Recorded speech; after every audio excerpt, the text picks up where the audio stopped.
Happy New Year! So if you're new to the channel, welcome to the Busy Bee Chronicles. I'm Chelsea, and basically I started this channel this year to take you on whatever adventures I have going on in life, share the things that make me happy, and hopefully bring you some joy and some entertainment along the way.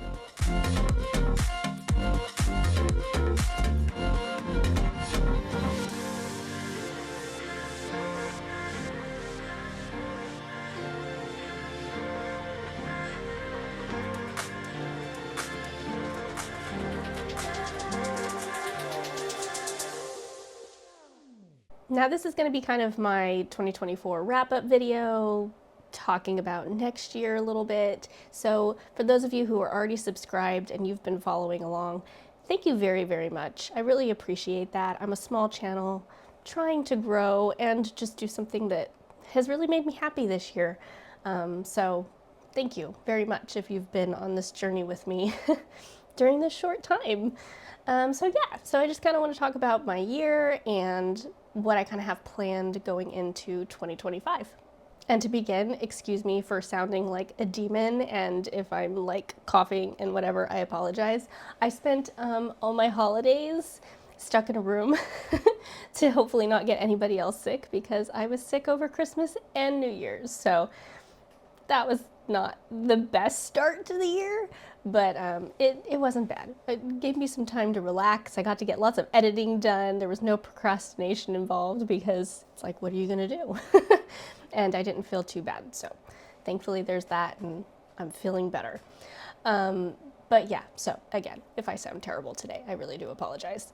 But for my 2024 season, I went through, I did what everybody does. I looked through all my pictures and I put together a little reel, which is fun. But I was like, whoa, you don't realize till you go to do that, like what you've done all year, and it brings back memories and things. And I started my channel, I think in May. Yeah, I think it was May. So I didn't cover everything that I did this year either, because like I had a trip to Disney World that I wasn't able to cover because I wasn't doing videos yet. So next one, you'll catch me on the next one. But just the stuff that I started with this channel doing, I was like, God, I had a really good year this year. And I'm very thankful for that, because not every year is like that. You can't recreate that and have, bucket list trips. I went to Alaska, which was very cool. And I'm not even a big cold weather person, but it didn't matter. It was just a trip I was really happy that I took. And it was amazing. And if I got a chance to go back, I would do it again. It's just one of those things that you never know if you're going to be able to do that again. So there was that. That was amazing. I got to do Run Disney and D23. That was very fun. D23 is always a lot going on, but I mean, it's a big Disney moment when those events happen, so that was really fun. I also, on my most recent trip, I got to go to Warner Brothers again, which I was so excited to get to finally go back and experience that again, and it was just so much better than the first time that I had been to it, so that was really cool. But on a personal level, outside of the travels and things like that, it was a really big, momentous year for me in a bittersweet way, because I voluntarily retired as a small business owner, being a dance studio owner. And those of you who've been following, you know that. I haven't got super in depth about it, but I mean, it was a very big decision to decide to do that, because my entire life, that had been my identity, that had been what I did. If somebody asked you, who are you? What do you do? I'm a dance teacher. That was my immediate response. So now it's confusing. It was, like, whoa, what do I say now? And I found that I had to think about that more now, and in a good way though, because I had to think about other parts of me, because I have many parts of me. And so this whole year has really been just kind of like exploring that and finding those things again that I used to love, that I just put off, that I didn't have time for, that the business always came first and it had to. And that's really hard to turn off when your business is based around a passion. And because you're like, no, it's what I love. And it is, but you also have to sometimes make time for other things. But that gets very hard. And anybody out there that does that, you know. you don't put it off. Business always ends up coming first. So yeah, it's just been quite a year that I never expected. At 7 years old, I was like, I am going to be a dance studio owner and choreographer. And I did it. And I kept doing it. So, it's like there's never been a point in my life that I pictured myself not doing it until this year. And it was a very quick decision that I actually decided to do. Within like a couple months is when I decided to actually do it. So that's kind of my personality. I plan and I get things, down, and then I just abruptly make a decision. So welcome to my brain. So yeah, that was kind of my 2024 wrapped up real quick. But I did read books and I kept track of, I did read books. That sounds funny, like I don't read books. I enjoy reading, I read a lot.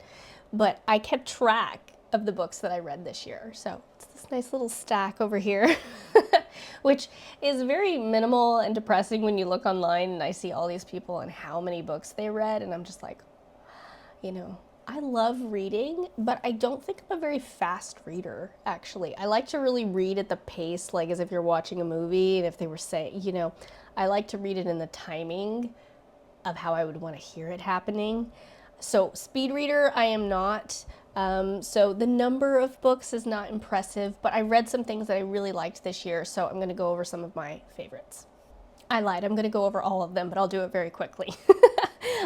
So first, I did do some audiobooks this year, and this was actually the first year I started listening to audiobooks. I was doing some scanning and paperwork, and I wanted to read a book, and then I looked and I was like, oh, duh, I can go listen to it. So I read Hula, and oh, forgive me, what is the author's name?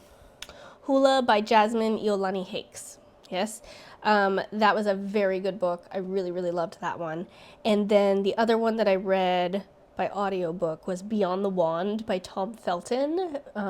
If you're not familiar, he's most known for being Draco Malfoy in the Harry Potter film series.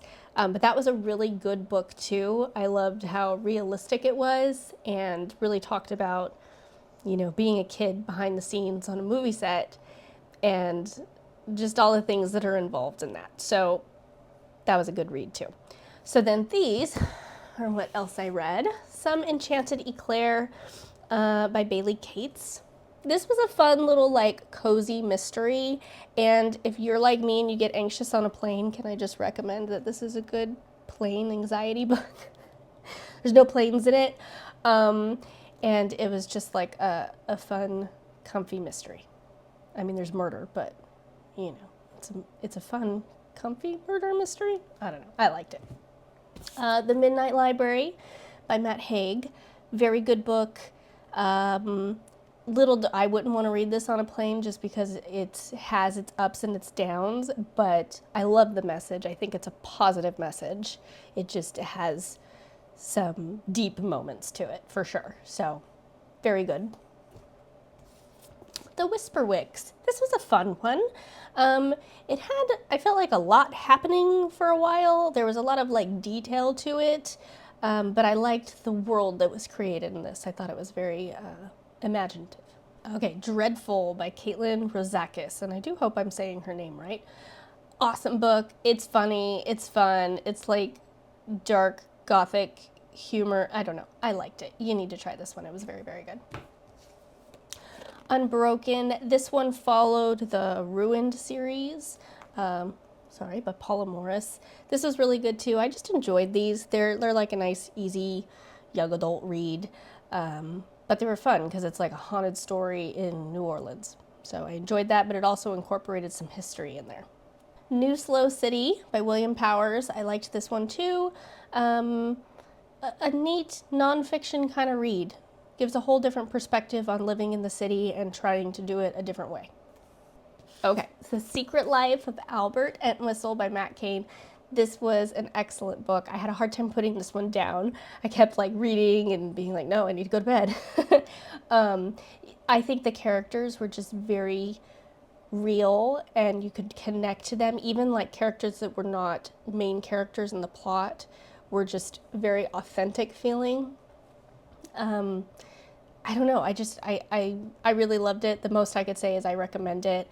To sum it up, it's an older man and he's forced into retirement at his age, and it throws him off his schedule. It's all he's ever done. And he has to kind of take on this new adventure at an elderly age in life, and he chooses to pursue finding a long lost love from his teen years. But there's a lot more to that story. So make sure that you check this one out because I think it teaches you a lot, and it was also excellently written. Excellently? That sounds like such a strange word. Probably isn't a word. I'm using it. Excellently written. So, yeah, check this one out. I liked it. Tip of the Iceberg by Mark Adams. This one was fun. I like some of the travel stuff that he writes. I've read some other books by him as well, and I read this going into my Alaska trip because I wanted to just get some history on it, and this was cool. I mean, it's stuff that you never would know, most likely, if you're not from Alaska or you hadn't learned it, anywhere. So I recommend it because it gives you kind of a history on how Alaska's become what it is today. Okay, Kingdom Keepers 1 and 2 by Ridley Pearson. These are obviously some young adults, kids books. These are just fun. They're based in Disney, so if you enjoy Disney, there's lots of Easter eggs. It's crammed with them. It's basically packed full of any reference that they can make to the parks is in it, and they take place within the parks, so that's kind of fun. All right, Tales from Random Land by Justin Scard. Now, this, if you have not found him as a YouTuber, he's an awesome YouTuber and awesome author. I loved this book. It tells his stories, and if you do watch him, you can totally read this book and hear it at the same time.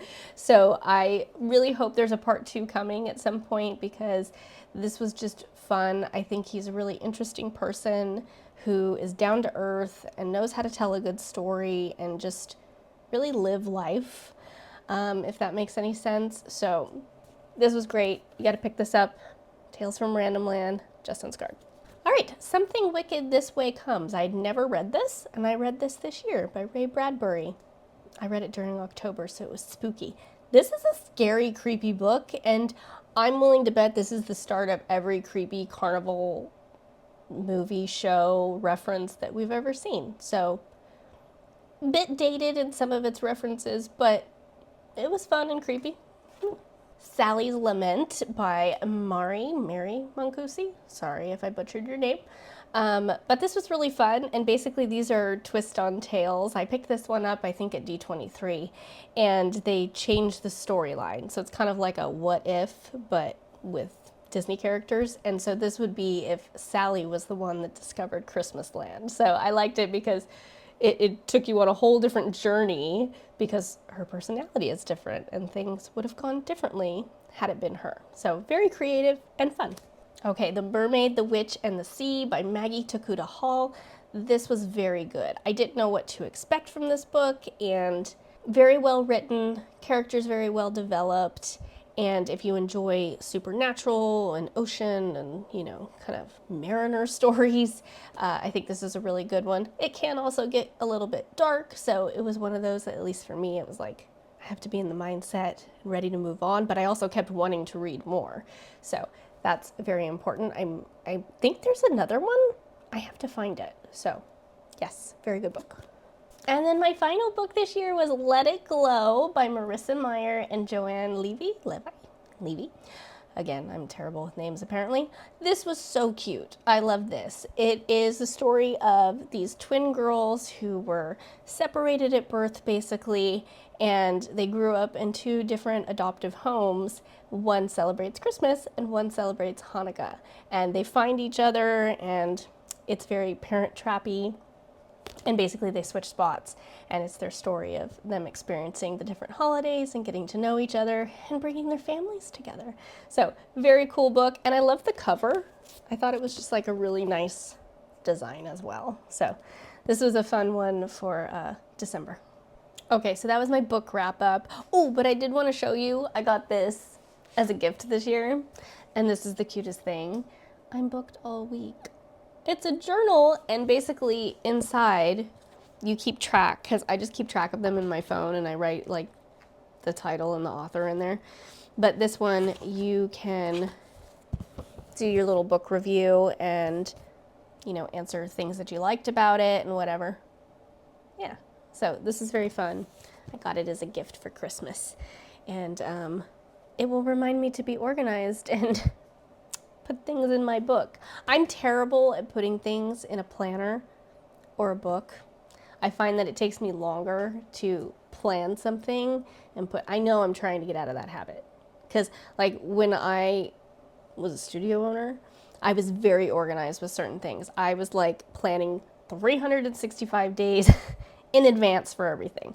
But in my personal life, I'm that person that you walk in and you're like, where did you put it? And I'm like, oh, it's over there. It's in that quadrant of the room. I have an idea, but my system makes no sense to anybody else. So I am working on being a little bit more organized. I'm going to stick to a planner. This will help me stick to keeping track of my books and everything. But that brings me to moving on to my 2025 goals. And I don't really want to set like a book goal of how many to read, I'll be honest, because I like to read for enjoyment, and also different books are different lengths and take different amounts of time. So I would love to read more. I'll just put it at that, right? Because reading more is always better, but I'm not going to give myself a book count. I think that will stress me out. But I do want to write more. So last year, I wrote an entire book. I didn't publish it or anything, but I wrote it. I don't know that it's any good, but I made myself write 1,000 words a day and just keep tacking onto this story.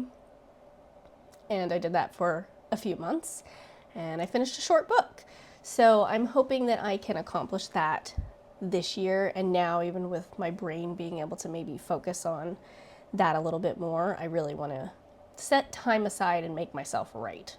Again, that's my biggest thing, is I'm that person that my brain works at like 3 a.m. So putting myself on a schedule of wake up, write for 2 hours doesn't really fit in with how my brain works, but that's also how you be productive. So, so maybe that's something I need to improve in my 2025 goals that I will hope for. But yeah, I want to do more writing, so that might also mean I have to sacrifice some reading time to get that writing in there, but I want to do it.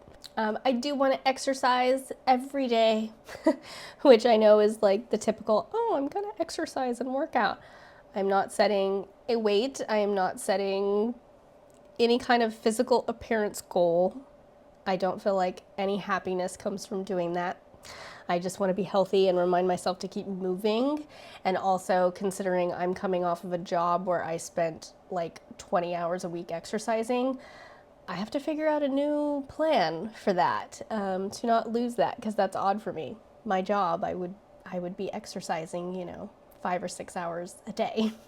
So I have to actually plan it now. I have to put time aside to do that. And I want to make sure that I keep dancing too, which is a little tricky. I mean, I don't have a studio to just go pop into and practice my dancing. I have to do it in my home. So I think just balancing that and figuring that out as a dancer to not lose my dancer ability. Just go with it. I'm making up words. I'm coming off being sick. Forgive me for that, right? But I want to be able to, keep up on my dancing skills and keep improving. And keep teaching, because I am still, I dabble in still doing lessons with people, and I'm still doing choreography and working at the theater for certain stuff. So that's exciting. I'm not getting disconnected from doing that. I'm just not being responsible for planning it all anymore. And then for my channel, this might be a completely unrealistic goal, but I'm gonna just set my goals high, and I would love if I could reach 1,000 subscribers in 2025. And right now, I think I'm at 243, something like that. I'll put it up on the screen here, because I don't mind sharing that either. And I don't mind sharing that I am hopeful that I will be able to get monetized. I know some people feel kind of weird talking about that. As somebody who has made something they love and their passion something that turned into a career that supports them financially, it's really not weird to me because I've never done a job that I just did for the money. I always do a job that I am enjoying and also financially can support me, because in order to keep doing what you love, if you're doing a job of passion, you also have to be making some money at it. So I am hoping that I can get that from this channel at some point, and I can get monetized. And what's really nice about it is that it doesn't cost the viewer. So it's an interesting situation. It costs you your time, you know, obviously, which is very precious, but it's nice that it doesn't cost you money to watch. It costs people their time, but then YouTubers can still, you know, make some money off of their efforts of putting into that. And obviously right now, everything that I do, I'm funding myself, you know, so it would be nice to be able to do something that can bring some financial support in to be able to do more, hopefully travel a little bit more and do other stuff. So I am hopeful at some point to be able to apply for monetization, and that big step is those 1,000 subscribers. I'm doing pretty good on watch time, so that's great. That makes me happy to know too that you guys are out there and you're watching it, you're enjoying it. I just don't have enough people that have hit the subscribe button yet. But that's okay, baby steps, and I know that's a really big goal. So I'm manifesting, is that the word people use? I don't know. I'm not real big on any of that either, but I'll go with it. But I'm hopeful, and I will set that as a big goal, that would be exciting in 2025 if I could reach 1,000. But I'm thankful for everybody that subscribes. No matter how low that number is, it's still a number of people that are supportive out there and watching, and that I'm bringing something that you enjoy. So that makes me very happy. Okay, so now my plans for 2025, things that I have coming up. I have cruises. I have at least 2 cruises planned already. I will surprise you with where they're at when I get closer to time. But I do have 2 cruises coming up, so I'm very excited for that, and I will be covering that and showing you. I also will be going to Disney World this year. Yay! So I'm excited to go back. I think it'll be a short trip because I'm gonna back it up to a cruise. But you know what? I can pack a lot in a day at Disney World, so I'm hoping I can manage to get, watch, I'll say that, and then I won't get like anything done. But on my last trip, I was the Genie Plus person, okay? So I got it all ready, got everything set, we got park hoppers, and we managed 3 parks in a day and got on everything that we wanted. We did not get on everything. That's I'm gonna say probably impossible. Maybe not, but probably impossible. But we got on everything that we wanted. So that was a really fun trip. So I don't know if I will be maximizing it as much on this trip, but I will be visiting. So that makes me excited because I really enjoy it. And I'm crossing my fingers that I get on Cosmic Rewind and get the song September. I would like to get September one time. It's my favorite out of all of the choices, and I've not gotten it. I've gotten Disco Inferno like 4 times. Nothing against Disco Inferno, but I don't want that song. I want September. So, be hopeful for me that I get to write it and I get September one time. I'm to the point where I'm about ready to put my AirPods in and just play my own music while I ride the ride and see if it works. I also, of course, will be visiting some of, my local theme parks, Disneyland, Disney California Adventure, and I'm going to be doing another Run Disney, so I'm excited for that. So I got to stay in shape and get in some better shape, hopefully, so I can keep moving a little bit faster maybe on this Run Disney. And I also felt a little left out this year. I didn't do Vlogmas. I'm new to this, YouTube newbie here, and I've heard of it, but I didn't really know what to do for it. And I have some ideas. So next year I might attempt a Vlogmas, but I'm going to do it kind of in my own way. I have different plans for things that I want to do during it. Some people open some really awesome advent calendars. I don't got the money for all that. So we're not going to be opening hundreds of dollars worth of advent calendars over here. I watch those. They're interesting. But that won't be what I'm producing. But I'm going to come up with something creative, and maybe even just that's going to be something that keeps me on track, doing something in December. Okay, so that was a very fun wrap up. I do hope you all had a really good holiday, whatever you celebrate, and a happy new year, and that whatever you're going into the new year, hoping for, look at it like a positive goal and don't make it something that's, you know, beating down on you if you don't accomplish it. There's nothing worse than that. That doesn't make it a positive goal anymore. You want it to be something that can be achievable, and if it's not achievable, it's still something to reach for, like my 1,000 subscribers. I don't know that that's achievable, but it's something to reach for. It doesn't hurt for me to try for that this year, right? So whatever it may be happy, be healthy. I wish you all the best, and stay tuned. Don't forget to subscribe if you do want to see more of my videos. I have some travel stuff coming up that you're going to want to see. And as always, thanks for buzzing by.